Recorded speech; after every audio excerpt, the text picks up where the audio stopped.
días. Iniciamos el día de hoy con la clase de operaciones metalmecánicas básicas. El tema que vamos a tratar este día es procesos de extrusión y trefilado. Como curso primero de bachillerato D, fecha de hoy llevamos 16 de abril del 2020.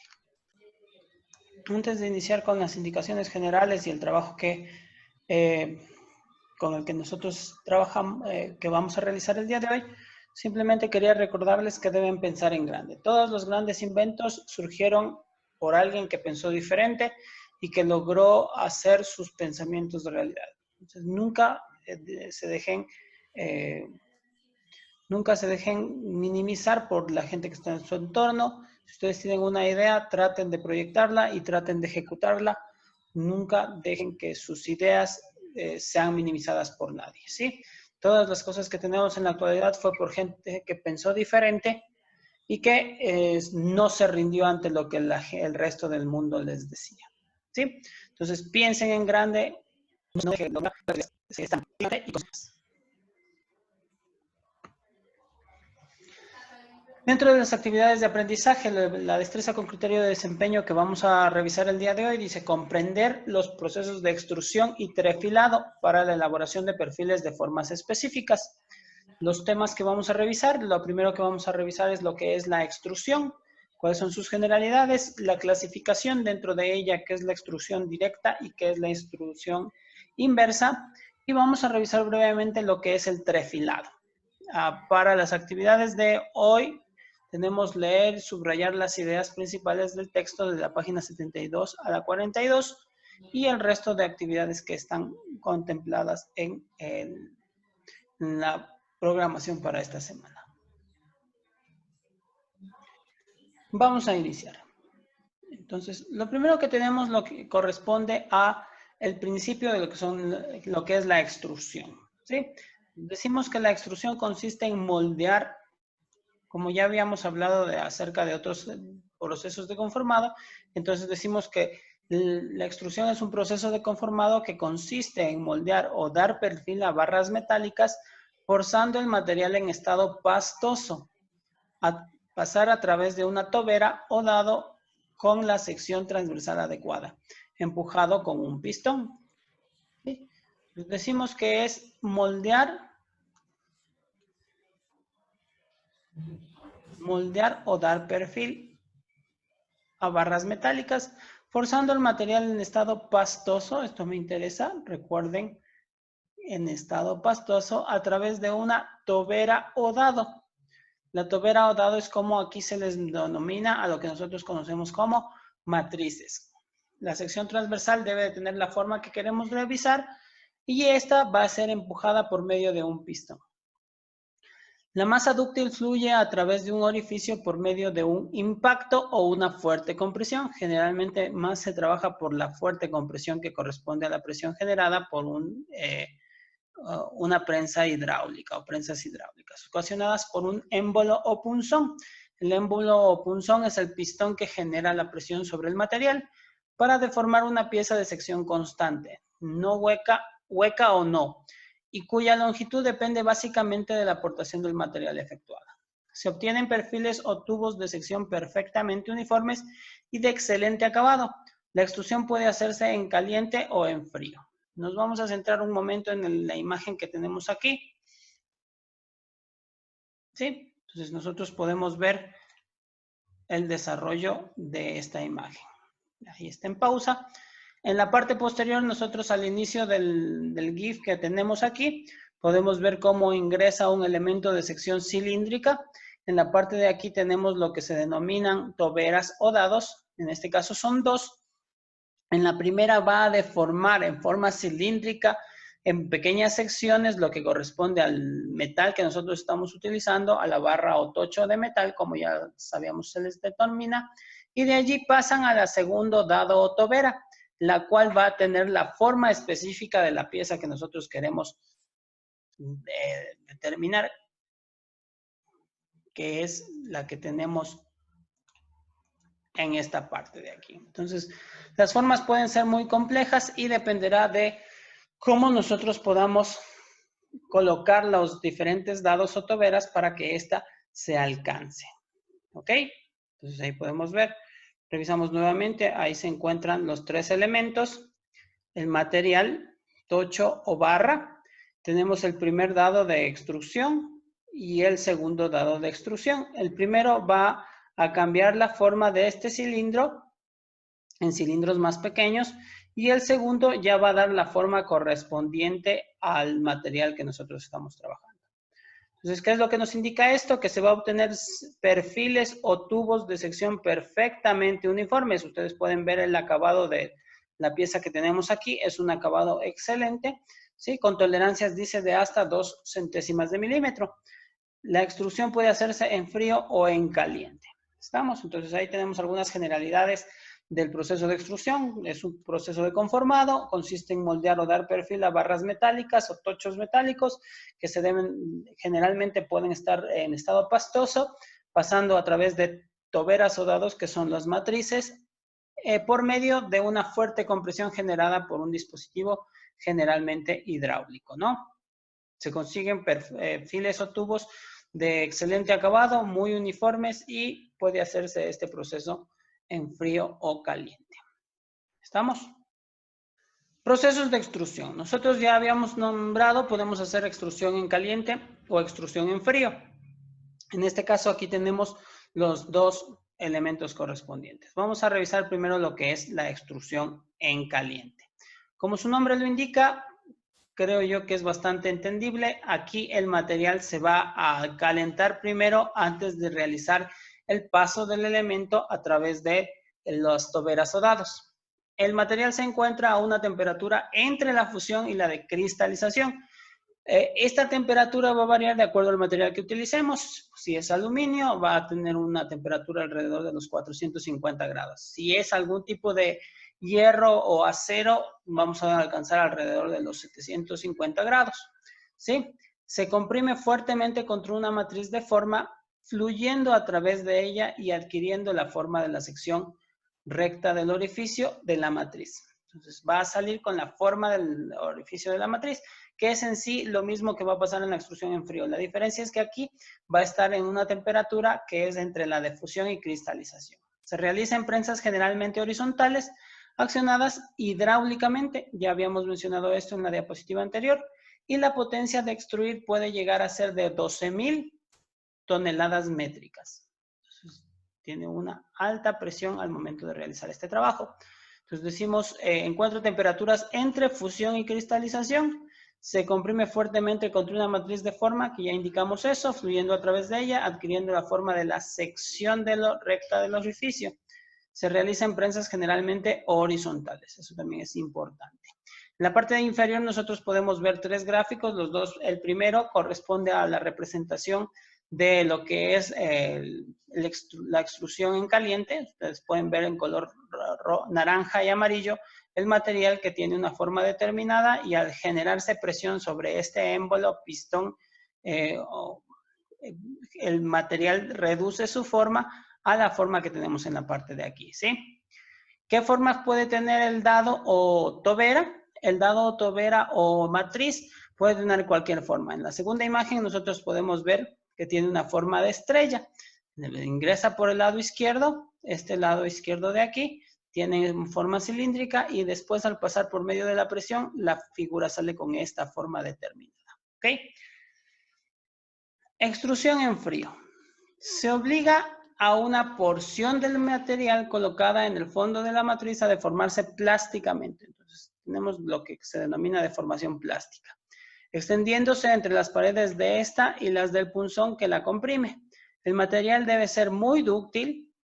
Eso quiere decir que debe tener características que le permitan deformarse con facilidad, y de presiones de actuación muy elevadas. Entonces, debe deformarse fácilmente con presiones elevadas, generalmente aplicadas por impacto, ya que el calor generado favorece la afluencia, ¿sí?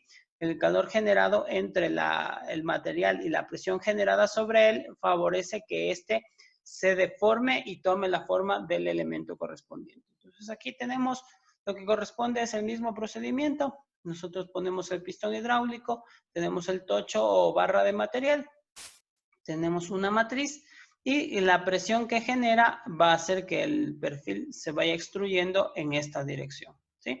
Con la forma de la matriz. La forma también, generalmente, ¿cuáles son las diferencias específicas entre la extrusión caliente y en frío? Primera diferencia, la temperatura de trabajo. La extrusión en caliente se va a trabajar con una temperatura entre la fusión y la cristalización. La extrusión en frío prácticamente se va a trabajar a temperatura semejante al ambiente, a pesar de que en algunos casos sí se va a calentar el material, pero no va a sobrepasar al 25% de la temperatura de fusión, ¿sí? Segundo, la extrusión en caliente sirve para hacer figuras muy complejas, o sea, se pueden hacer matrices de formas complejas, como por ejemplo la estrella que tenemos aquí abajo. En cambio, la extrusión en frío va a servir únicamente para hacer cilindros o barras cuadradas o formas sencillas, para no tener este tipo de inconvenientes. ¿Ok? Nuevamente, cualquier pregunta pueden hacerla al chat para contestarla al final de la clase. Una vez más, tenemos dos tipos de extrusión dentro de los procesos de extrusión. La primera corresponde a la extrusión directa. La extrusión directa. En este caso, la extrusión directa, el tocho metálico es colocado en posición el mecanismo de carga junto a un disco de empuje. El metal se va a encontrar en uno de los laterales junto al disco de empuje correspondiente. El punzón o pistón introduce el disco y el tocho en el contenedor, comprimiéndose contra la matriz. El tocho se deforma plásticamente y fluye por el orificio.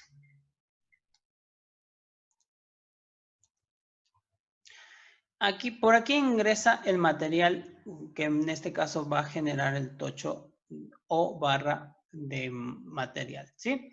Una vez que esto ocurre, nosotros podemos ver aquí abajo, aquí está el material en caliente. El punzón, ¿sí? El punzón que corresponde a este elemento o pistón va a generar la presión correspondiente para que el material se deforme de la forma original que tenía hacia el producto extruido, o sea, que tenga la forma correspondiente.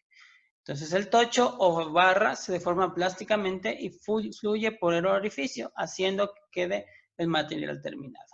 Después el émbolo retrocede a la posición inicial. Este émbolo, punzón o pistón regresa a la posición inicial donde se le adapta un disco limpiador para limpiar la superficie, que no queden rastros del material que utilizamos anteriormente, ¿sí? Entrando a la cizalla o sierra incorporada a la prensa. Entonces, aquí debe de haber algún dispositivo que realice un corte para que salgan secciones iguales. Ya vamos a ver más adelante, tenemos una visión general de todo el proceso, ¿sí? Separa el material extruido de un residuo o lo que se denomina culote, que corresponde a la barra donde nosotros ubicamos el material, que finalmente será expulsado junto a los discos de empuje y limpiador por el propio punzón. Aquí mismo va a salir todos esos dispositivos salen de esta zona, dejando completamente limpia la zona de trabajo. Entonces, repetimos, el tocho metálico se coloca en esta zona de aquí, lo que corresponde al punzón, émbolo o pistón genera la presión correspondiente para que el material atraviese el dado o matriz saliendo el producto extruido. Una vez que se termina, la cizalla o sierra va a realizar el corte correspondiente en donde corresponda y de allí el émbolo o pistón o punzón sale nuevamente, se coloca un dispositivo limpiador, este ingresa limpiando todas las caras correspondientes y de allí otro dispositivo hace que este salga de esta localización, dejando limpio el espacio en el que nosotros trabajamos. En algunos casos se trabaja precalentando fuera del elemento lo que corresponde al dispositivo. En este caso de la parte superior, nosotros aquí tenemos un dispositivo que calienta el material dentro de lo que corresponde al dispositivo de empuje, donde va a ser empujado el material a través del émbolo.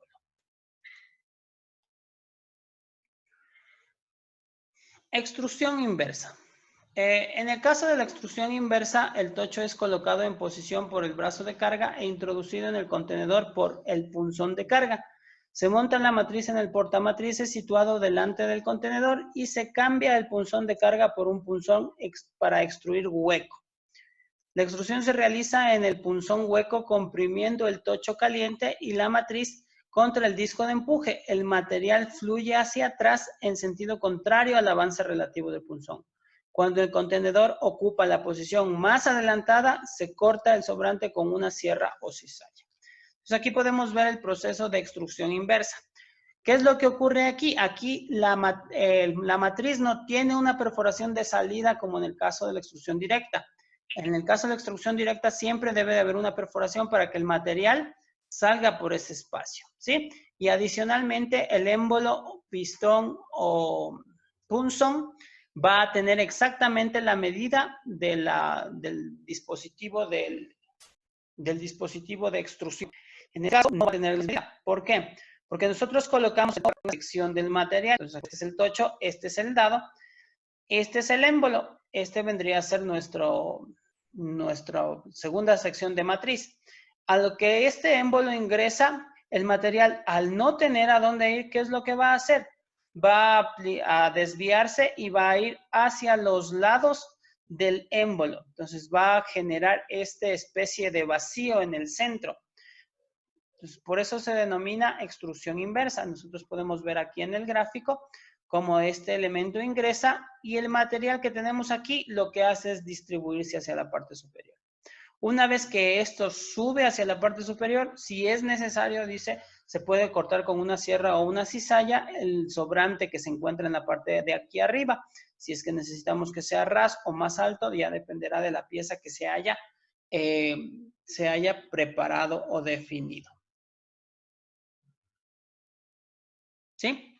Entonces creo que está claro. Extrusión directa cuando el material sale por un orificio. Extrusión inversa cuando el material es presionado por medio de un émbolo que no tiene la medida específica, o sea, tiene medidas características para hacer una pieza vacía, ¿sí? Para hacer una pieza vacía como la que vemos aquí.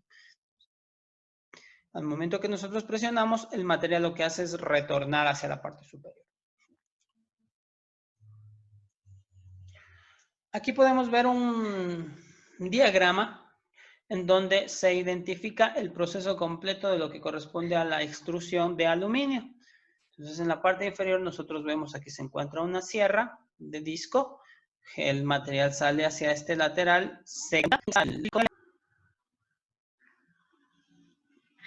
Hablemos acerca del trefilado.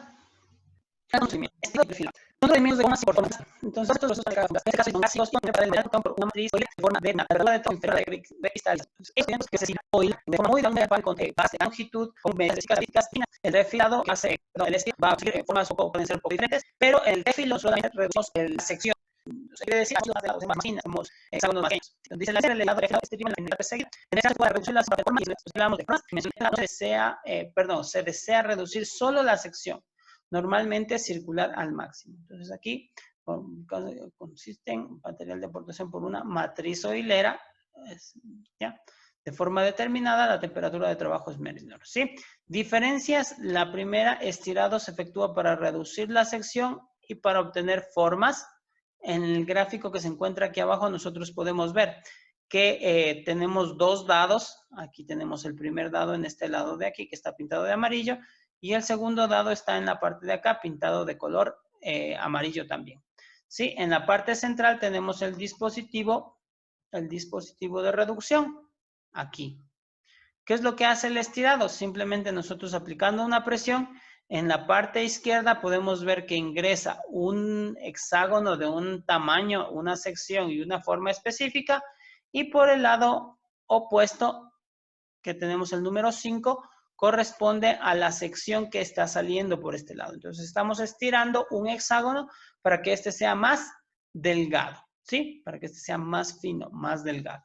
En el caso del trefilado, nosotros hacemos que el material fluya a través de un dispositivo. Generalmente este se denomina hilera. Es muy semejante al proceso de laminación. La diferencia es que en laminación nosotros hacemos láminas. En este caso, el trefilado, nosotros lo que vamos a hacer es reducir el diámetro. Generalmente dice que es circular, el diámetro de los hilos para conseguir hilos más delgados. ¿Ok?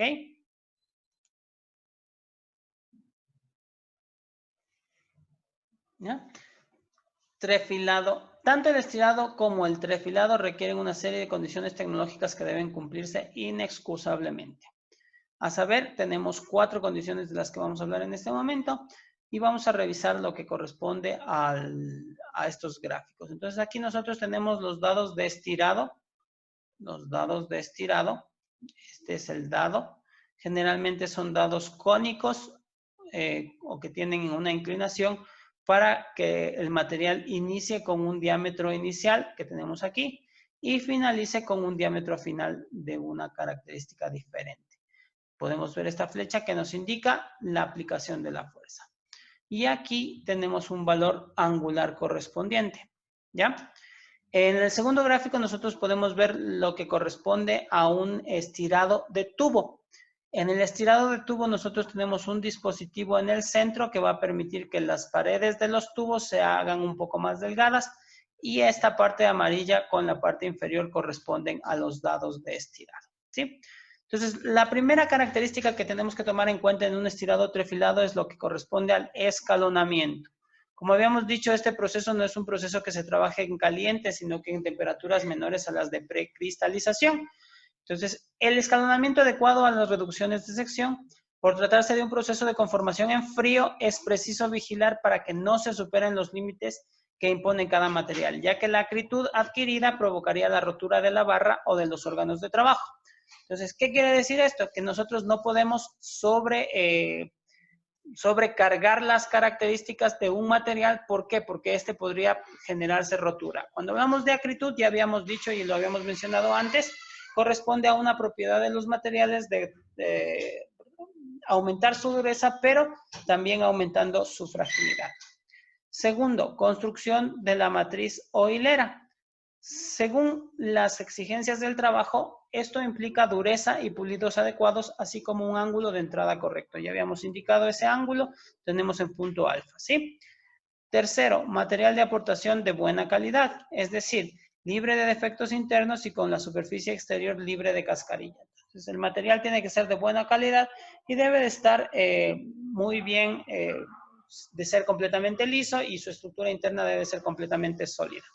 Y por último, tenemos lo que corresponde a la utilización del lubricante adecuado.